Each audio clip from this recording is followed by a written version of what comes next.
Today, we'd like to interpret what a definite integral tells us about a function, especially in terms of area. And the one thing that we saw was that if a function is totally above the x-axis, so it has all positive values, then we know that the integral tells us the area under the curve. And that is because area under the curve, sorry. That is because the way that we created the definite integral was as a limit of Riemann sum. So a limit as n approaches infinity of delta x times f of x sub I. What we were doing there was we were adding up the area of a bunch of tiny little rectangles and taking the limit to get the exact area under the curve. So if our function is totally positive, we have the area under the curve. The real question is, what happens if our function has negative values or has both negative and positive values? What does our integral tell us? So let's just draw something that maybe satisfies that. So let's look at something like this. So if we go from A to B, so the limit is still, or the integral is still defined the same way. It's still a limit of Riemann sums. And if we think about what's happening here, what we're going to be doing is we're going to be adding up a bunch of rectangles above the x-axis. Okay, the integral for that part will just give us that area. So the limit of those rectangles will be the area of that region. Then the rectangles that live below the x-axis, these are going to be counted negative in that sum because I'm doing a width times the value of the function. The value of the function is going to be a negative value in these cases. So it's going to be giving like that area under the curve, but as a negative number. So what this integral from A to B of this region will be giving me, it will give me the area of the green region minus the area of the red. The red region is being subtracted because it is below the x-axis. So what we say that this is this is the net area. And net area is just where we take the stuff below the x-axis and make it negative. So this is giving us, in some sense, a signed area. Anything above the x-axis is contributing a positive amount. Anything below is contributing a negative amount. Okay.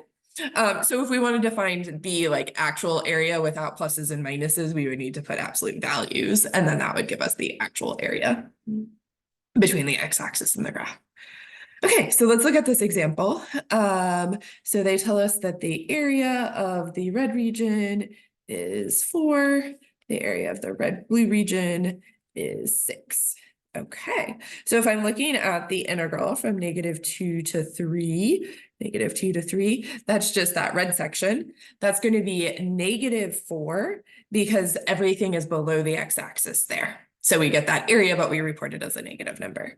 The integral from 3 to 6, so I'm starting here and ending here, everything is above the x-axis there, so that's just the area of that region, that's just 6. The integral from -2 to 6, well, we have an area of 4 that's under the x-axis, so we're going to have a -4, and we have an area of 6 that's above the x-axis, so we're going to have -4 plus 6. So we will get 2 out there. Okay, and we can keep chugging along. So if I give you a graph of a function, let's not try and write the equation of this function. That will be kind of messy. Let's actually just use areas here. So if I'm looking at the integral from 0 to 1, the stuff that's between the curve and the x-axis there is this. That's all below the x-axis, so my answer will be negative. And I need the area of that little region. That's a little triangle. It's a triangle with base 1 and height 1. Remember, the area of a triangle is 1/2 base times height. So we're going to get a -1/2 out here. Okay, if I do the integral from 0 to 2, now I have to, for this region, the stuff between the x-axis and the graph is this. That little region also has area 1/2.